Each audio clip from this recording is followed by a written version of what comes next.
Hello friends, आज की class में हम लोग अपना समीकरण का पूरा कंप्लीट चैप्टर डिस्कस करेंगे। आपको पता है इससे पहले की क्लास में मैंने आपको सर्व समीकरण के सारे क्वेश्चन करा दिए थे जो आपकी बुक में हैं। उम्मीद करते हैं कि आप उस वीडियो को देख चुके होंगे और अपना कंसेप्ट क्लियर कर रहे होंगे।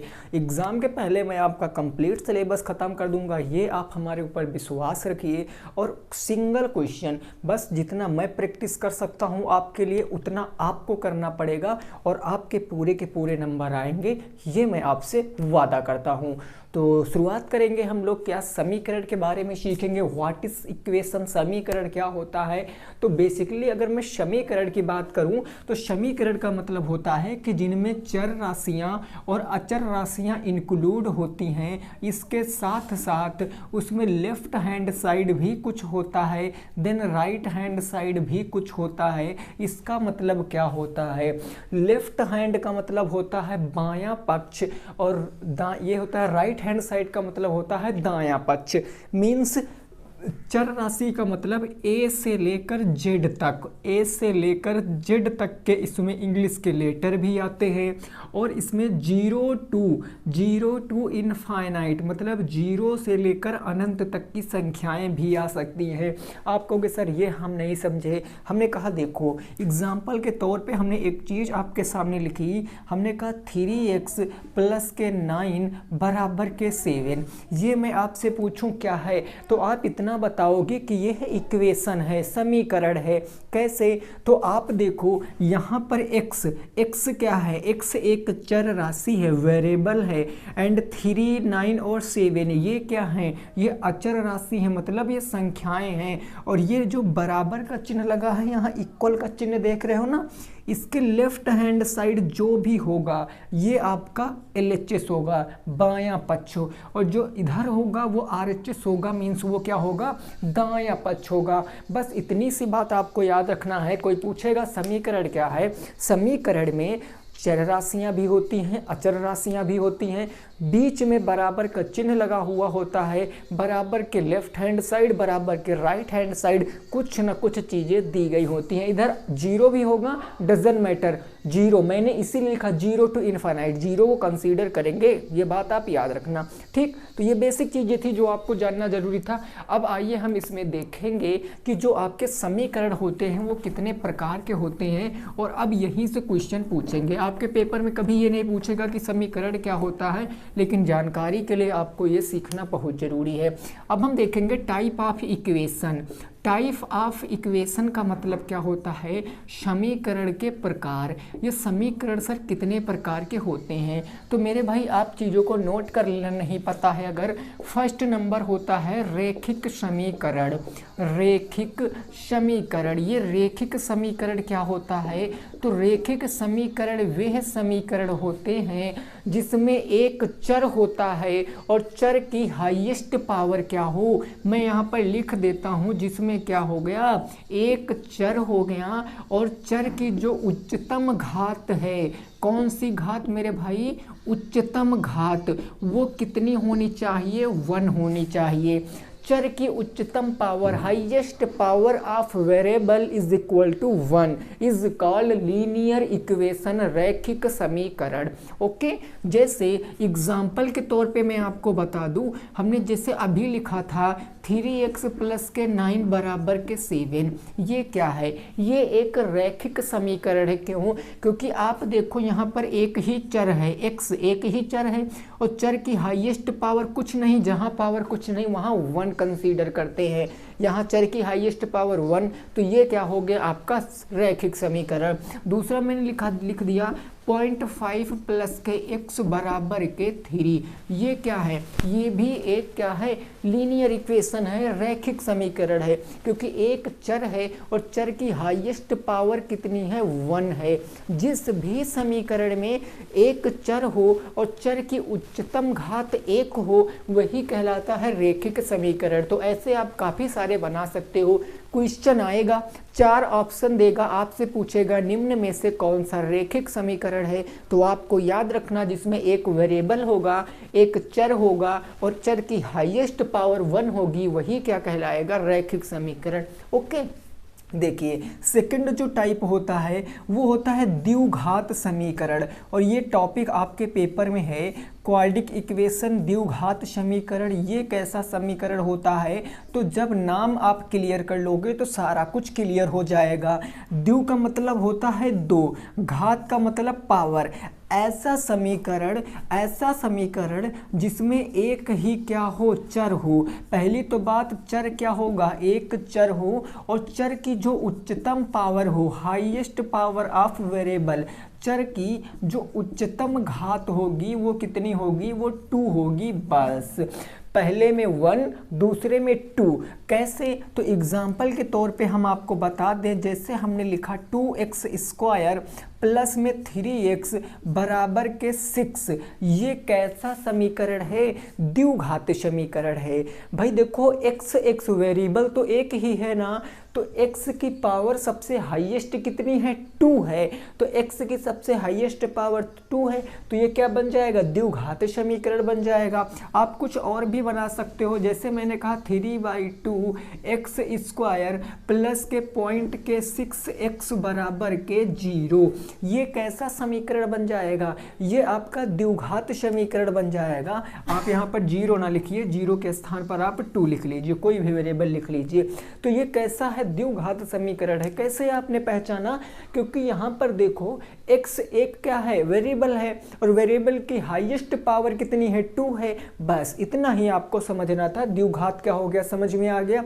तीसरी बात करते हैं, रेखिक होगा, द्विघात हो गया। थर्ड होता है आपका त्रिघात समीकरण। त्रिघात, देखो नाम आप समझ गए तो समझ लीजिए मैथ आपकी समझ में आ गई। मैथ से आसान कोई सब्जेक्ट नहीं, और मैथ से कठिन भी कोई सब्जेक्ट नहीं यदि आप मेहनत नहीं करोगे।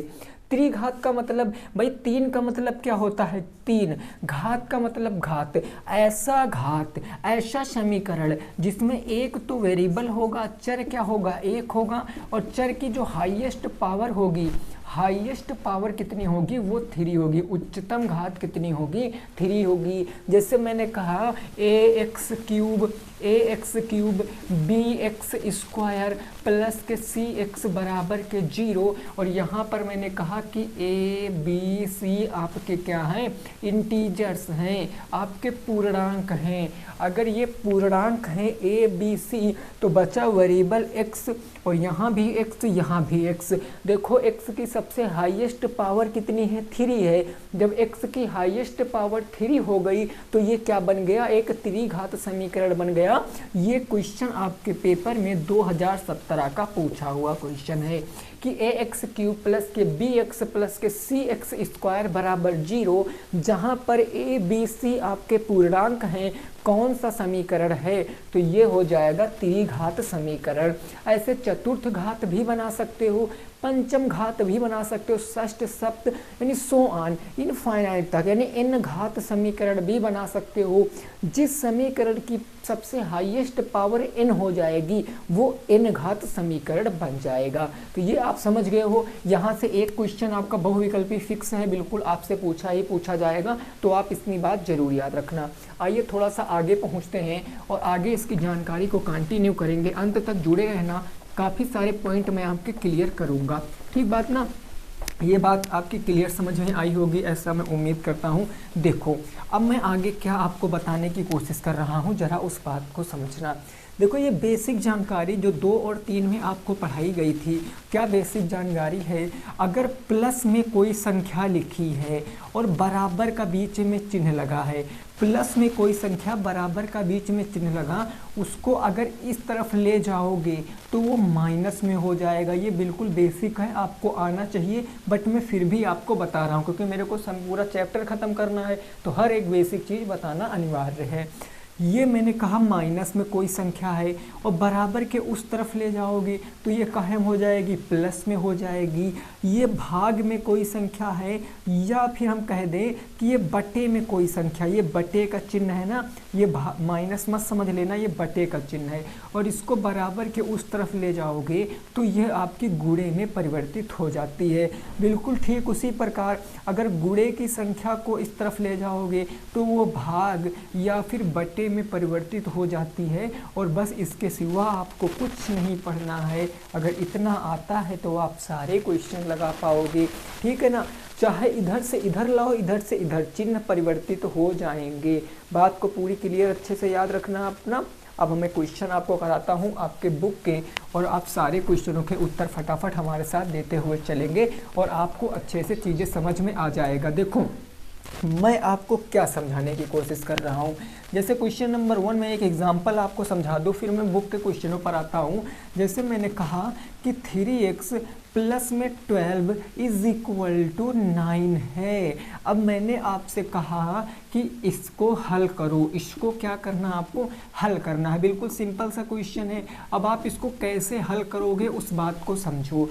जब भी कभी ऐसी कुछ बात आ जाए तो इसको आप कैसे हल करोगे। आपको इस तरह के क्वेश्चन में जो वेरिएबल दिख रहा है ना, जो समीकरण दिख रहा है, इसका मान निकालना होता है। तो जिसका भी हमें मान निकालना, जिसकी भी फाइंड आउट करना है वैल्यू को, उसको रोको। बाकी जितना कुछ आपके पास एक्स्ट्रा है उसको दूसरी साइड क्या करना है, हमें भेज देना है। तो आप इस क्वेश्चन को हल करोगे, हमें किसका मान निकालना है, x का। x के साथ 3x है तो 3x को हमने ऐसे लिखा। अब ये प्लस का 12 है, प्लस का अगर चीज़ उधर जाएगी तो माइनस में हो जाएगी, यानी ये हो जाएगा 9 और प्लस से गया माइनस में हो गया 12। आप कहोगे जी बिल्कुल। तो ये 3x इज इक्वल टू कितना बचा, 9 में से -12 घटाओगे, माइनस वाली संख्या बड़ी है तो माइनस आ जाएगा, तो ये क्या आ जाएगा, -3, 9 3 12।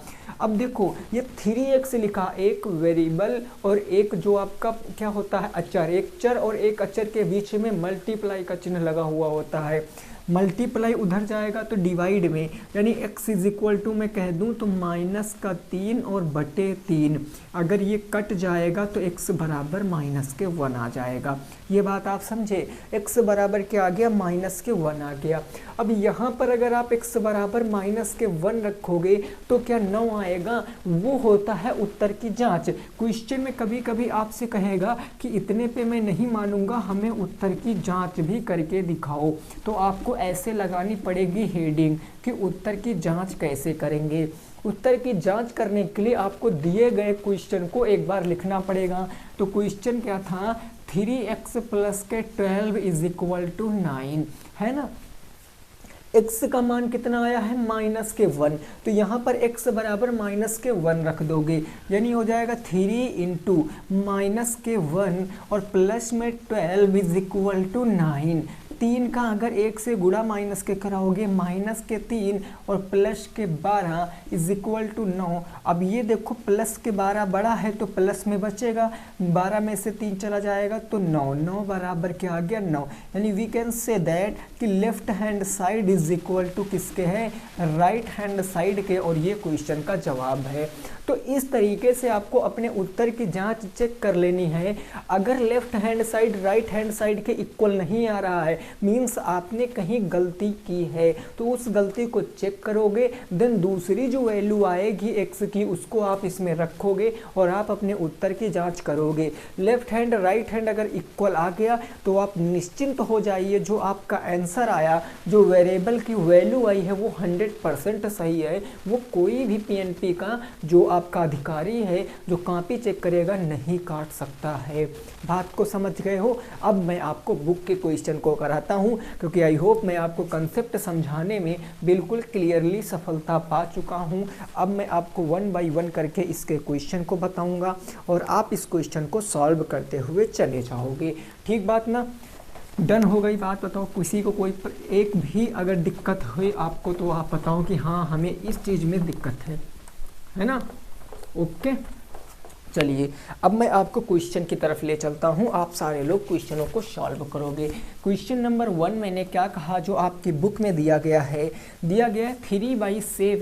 3/7 प्लस के x इज इक्वल टू कितना है, 17/7। इसको आपको सॉल्व करना है और उत्तर की जांच दोनों करनी है। आप कैसे करोगे उत्तर की जांच, आपको इस x का मान निकालना है। तो ये 3/7 का हमारा इस तरफ कोई काम नहीं, हमने कहा आप उस तरफ चले जाइए, इन्होंने कहा ठीक है जी मैं चला जाऊंगा। तो x बराबर क्या आएगा, उस तरफ 17/7 था, ये प्लस के 3/7 उधर जाएगा तो ये माइनस के 3/7 हो जाएगा। आप कहोगे जी बिल्कुल, तो x बराबर कितना आएगा, हर बराबर है, डिनोमिनेटर सेम है, एक हमने डिनोमिनेटर ले लिया और न्यूमरेटर घट जाएंगे, 17 माइनस 3 कितना बच जाएगा 14, 7 से कट जा रहा है 2 टाइम्स, यानी x इज इक्वल टू कितना आ गया 2 आ गया। आप कहोगे जी बिल्कुल, बस ये क्लियर है।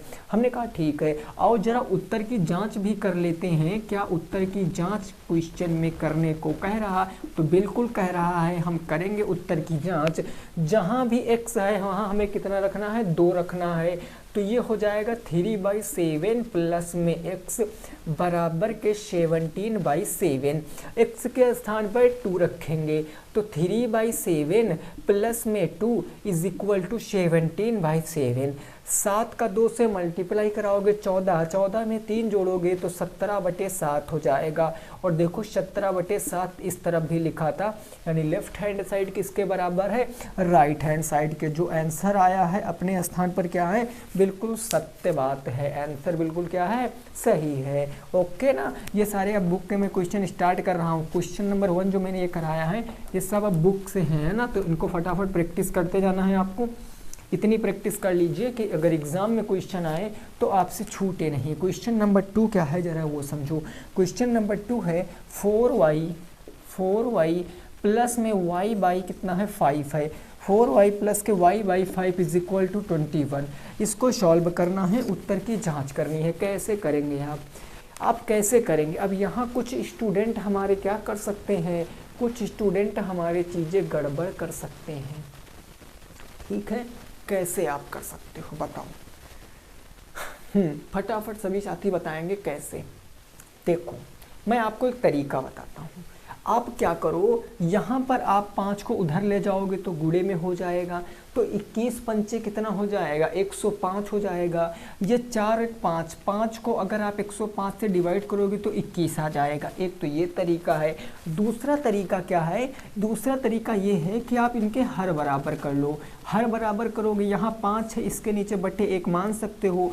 5 बनाने के लिए नीचे से 5 से गुणा, ऊपर 5 से गुणा, और ये हो जाएगा 21।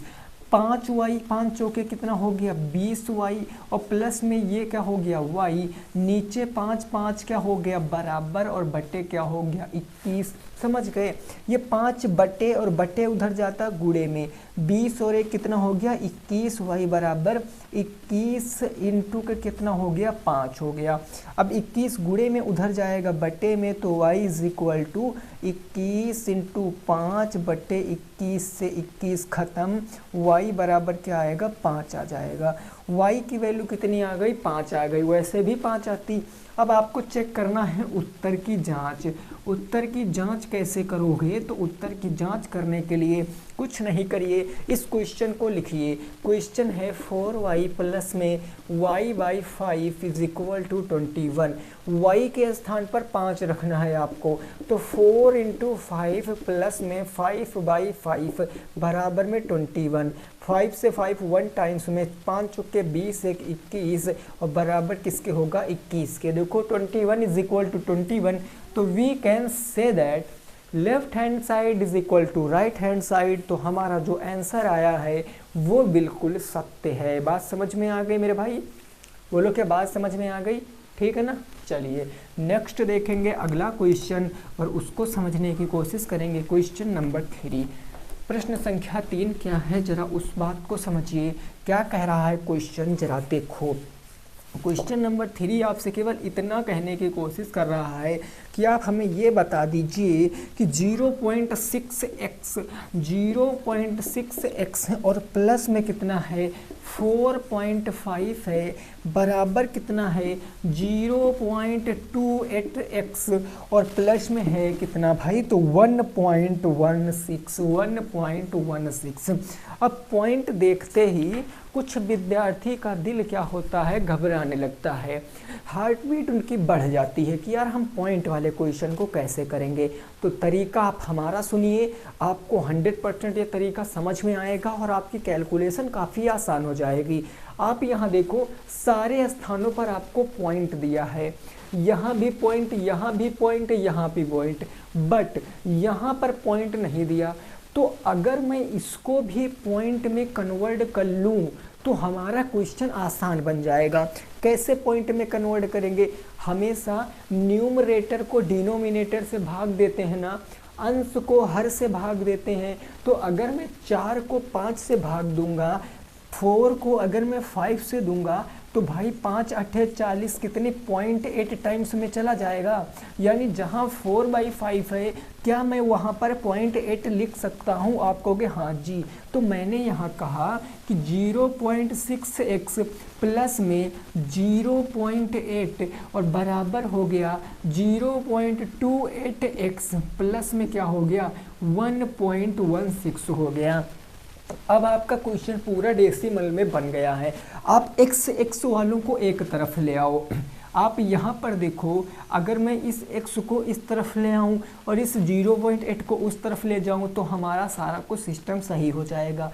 यानी इधर हमारा कितना था 0.6x और 0.28x इधर आ जाएगा तो 0 माइनस में हो जाएगा ना 28x बराबर, उस तरफ था आपका 1.16, इधर से प्लस से जाएगा माइनस में 0.8। ये बात आपकी समझ में आ गई। सॉल्व करो इसको। यहाँ पर देखो आप कैसे, कुछ लोग यहाँ पर सॉल्व करने में घबरा जाते हैं। तो आपको कुछ नहीं करना है, ऐसे लिखना है 6 और घटाना कितना है पॉइंट के 28। अब कैसे घटाओगे? यहाँ जाओगे तो यहाँ हो जाएगा 0 मतलब 10 में से 8 गया तो कितना बचा 2, 5 में से 2 गया तो 3, यानी कितना बचा 0.32x। वो भी किसमें बचेगा? प्लस में, क्योंकि ये बड़ा संख्या है, ये बड़ी है ना, तो ये हमारा बचेगा कितना 0.32x बचेगा। कहोगे जी बिल्कुल। और उधर क्या बचेगा 1.16 से आपको 0.8 घटाना है। 16 में से अगर आप 8 घटाओगे तो कितना बचेगा? देखो अगर ऐसे नहीं घटा पाते हो ना तो कोई दिक्कत नहीं है, आपको ऐसे लिख लेना है। आपको घटाना है 1.16 से कितना पॉइंट के 8 घटाओगे तो 0 हमने लगा लिया। 6 से 0 जाएगा तो 6 बचेगा, 1 से 8 जाएगा नहीं, इधर से हमने एक कैरी ले लिया 11 से 8 जाएगा तो पॉइंट कितना आ गया 36 आ गया। तो हम यहाँ पर लिख सकते हैं कि 0.32x बराबर के पॉइंट कितना 36, यही तो आएगा। आप कहोगे जी बिल्कुल आएगा। अब ये गुणे से उधर बटे में भेज दो, यानी x बराबर क्या आएगा 0.36 डिवाइडेड बाई क्या हो जाएगा 0.32। पॉइंट से पॉइंट खत्म हो गया, 4 9 36 हो गया, 4 8 32 हो गया, यानी 9/8 आ गया। x की वैल्यू क्या आ गई 9/8 आ गई। ये x की वैल्यू है 9/8। ठीक है, इसको अगर आप पॉइंट में कन्वर्ट करोगे तो 1.25 के तकरीबन आएगी। 8 एकम 8 कितना बचेगा 1 बच जाएगा। दशमलव लगा के 0 8 एकम 8 कितना बच गया भाई 2, 8 दूनी 16 8 45 1.125 आएगा। उत्तर की जांच आप कर लेना। इसका मान कहाँ रखना, x का मान आप यहाँ पर रखना, उत्तर की जांच करना। Left hand side right hand side के क्या आएगा इक्वल आएगा। नोट कर लीजिए, नेक्स्ट पर पहुँचेंगे। इसको नोट कर लीजिए, नेक्स्ट पर पहुँचेंगे। अगला क्वेश्चन क्या कह रहा है उसको भी समझने का थोड़ा सा हम लोग क्या करेंगे प्रयास करेंगे।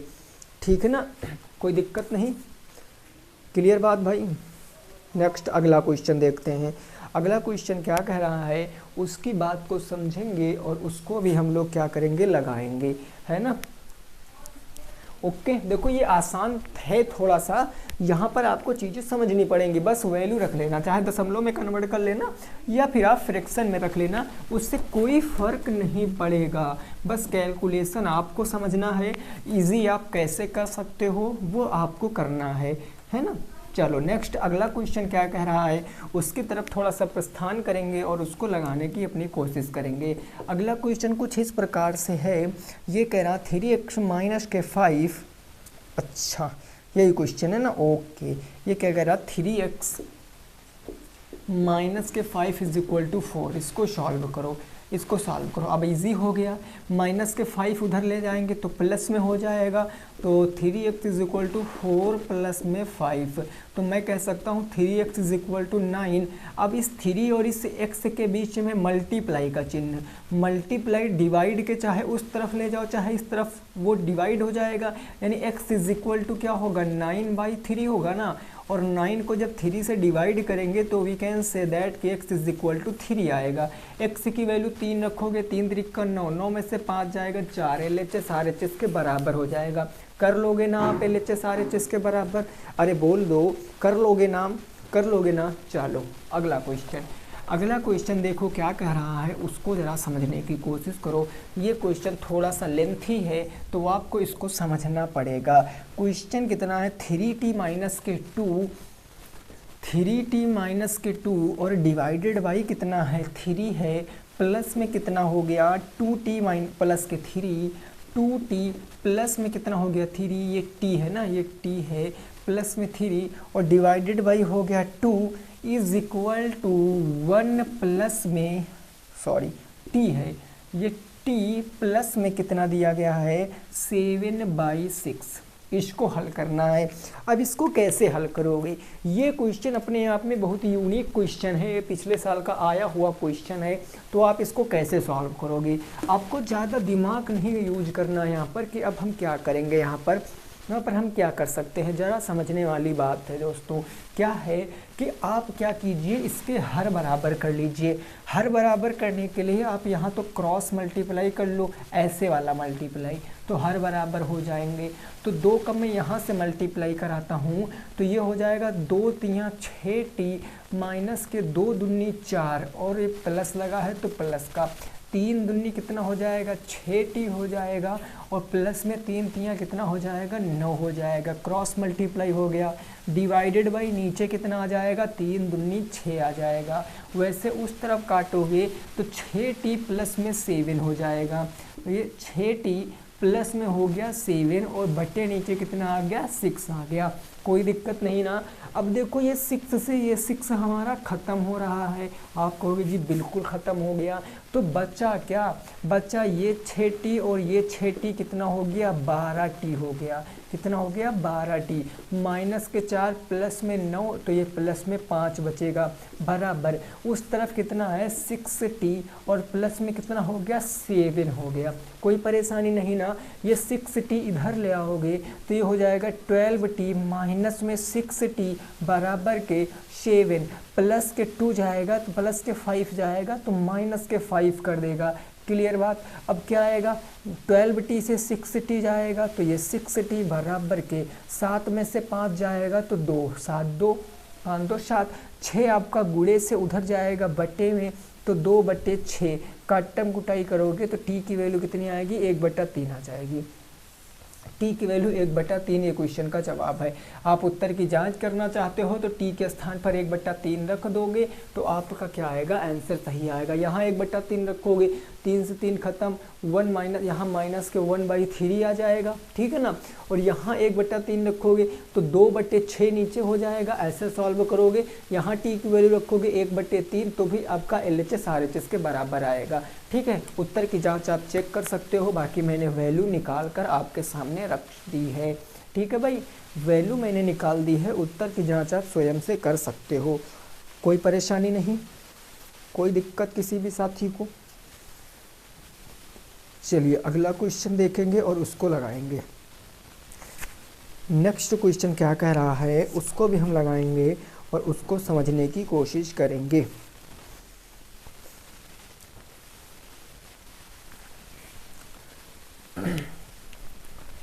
देखो ये बात एकदम समझ में आ गई, सारे बुक के क्वेश्चन हैं, कहीं अलग के क्वेश्चन नहीं है, तो नोट कर सकते हो। अपना उत्तर आप अपनी बुक से मिला भी सकते हो कि आंसर सही है या गलत है, ठीक है ना। अगला क्वेश्चन कुछ इस प्रकार से है। क्वेश्चन ये कह रहा है 3 क्रमागत संख्याओं का योग 153 है, तीन कंसेक्यूटिव नंबर हैं, कंसेक्यूटिव का नंबर मतलब का होता है क्रमागत, तीन क्रमागत संख्याओं का जो सम है, जो योग है वो कितना है 153 है, 153 है।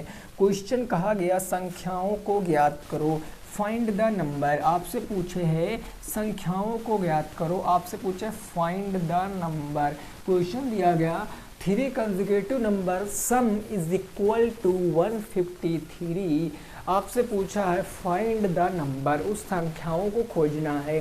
अब सर एक कंसेक्यूटिव क्या होता है, ये अपने आप में एक बहुत ही बढ़िया शब्द है। क्या होता क्रमागत, क्रमागत का मतलब क्या होता है कि क्रम से जो गत कर रही हैं, जो क्रम से गति कर रही हैं वही क्रमागत होती हैं। अब क्रमागत संख्याएं कैसे, देखो हमने लिखा जैसे 1, अब 1 के बाद क्रमागत संख्या क्या आएगी 2, 2 के बाद क्रमागत संख्या क्या आएगी 3 एंड सो ऑन, ये आगे तक चली जाएंगी। जैसे मैंने कहा 97, इसके बाद क्रमागत संख्या क्या आएगी 98, इसके बाद 99, ऐसे भी करके आ जाएंगी। जैसे मैंने कहा कि क्रमागत संख्या मैंने कहा 1001, इसके बाद क्रमागत क्या आएगी 1002, इसके बाद क्रमागत 1003। मतलब कि क्रमागत संख्याएं वे संख्याएं होती हैं जिनके बीच में डिफरेंस ऑलवेज 1 का रहता है। डिफरेंस का मतलब क्या होता है, अंतर हमेशा 1 का रहता है। कोई सा भी संख्या देख लो क्रमागत, वो अंतर हमेशा 1 का रहेगा। ये क्रमागत की बात। यहीं अगर क्रमागत सम संख्या हो, क्रमागत सम संख्या या क्रमागत विषम संख्या, उनके बीच में अंतर कितना 2-2 का रहता है। कैसे 2-2 का रहता, जैसे पहली क्रमागत संख्या 1, इसके बाद क्रमागत कौन सी होगी 3 विषम, उसके बाद 5। तो देखो ये विषम क्रमागत संख्या, इनके बीच डिफरेंस कितने का है 2-2 का है। अगर मैं सम की बात करूं तो पहली 2, फिर 4, फिर 6, इनके बीच डिफरेंस कितने का 2-2 का डिफरेंस है। तो आप समझ गए हो ना, ये मैंने क्यों बताया, इसका बताने का मकसद क्या है, इसके पीछे का रहस्य क्या है, आओ जरा हम सीखते हैं। ये मैंने इसलिए बताया क्योंकि अगर आप ये नहीं जानते कि क्रमागत संख्याओं के बीच डिफरेंस कितना होता है तो हो सकता आप इस क्वेश्चन को गलत कर सकते थे। कैसे, क्योंकि कोई भी नंबर नहीं पता है, कोई भी नंबर इसमें नहीं पता, तो हम मानेंगे, हम अगर फर्स्ट नंबर को, अगर मैं पहली संख्या को, फर्स्ट नंबर को मैं लेट कर लेता हूँ, सपोज दैट x है, पहला नंबर मैंने x माना, तो आप सेकंड नंबर बताओ क्या होगा। भाई अगर मैंने पहला नंबर x माना है तो सेकंड नंबर क्या होगा, सेकंड नंबर क्या x प्लस में 1 होगा, अरे होगा ना, क्योंकि 1-1 का गैप होता है। और थर्ड नंबर क्या होगा, थर्ड नंबर आप बताओगे जल्दी से कि थर्ड नंबर x प्लस में 2 होगा, क्योंकि भैया क्रमागत संख्याएं वे संख्याएं होती हैं जिनके बीच में 1-1 का गैप होता। देखो क्या यहाँ पर 1 का गैप है, हाँ है, क्या यहाँ पर 1 का गैप है, मतलब ये हमारी क्रमागत संख्याएं हैं। अकॉर्डिंग टू क्वेश्चन, क्वेश्चन क्या कह रहा है कि तीनों का सम कितना है 153 है। तीनों का सम करते हैं, x प्लस में 1 प्लस में x प्लस में 2 इज इक्वल टू 153। हमने कह दिया कि जी बिल्कुल 153 हो गया। अब आप देखो 1 और ये 2 कितना हो जाएगा 3, और ये x मिलकर 3x, 3x प्लस में 3 इज इक्वल टू 153 हो गया। कोई परेशानी नहीं, 3 जाएगा माइनस कर देगा, तो 3x बराबर क्या आएगा 153 माइनस में 3। तो अगर मैं x बराबर निकालूंगा तो ये बच्चा 150, 3 आ जाएगा बटे में, 3 से काट देंगे, 3 पंजे 15, कितना आ गया 50 आ गया।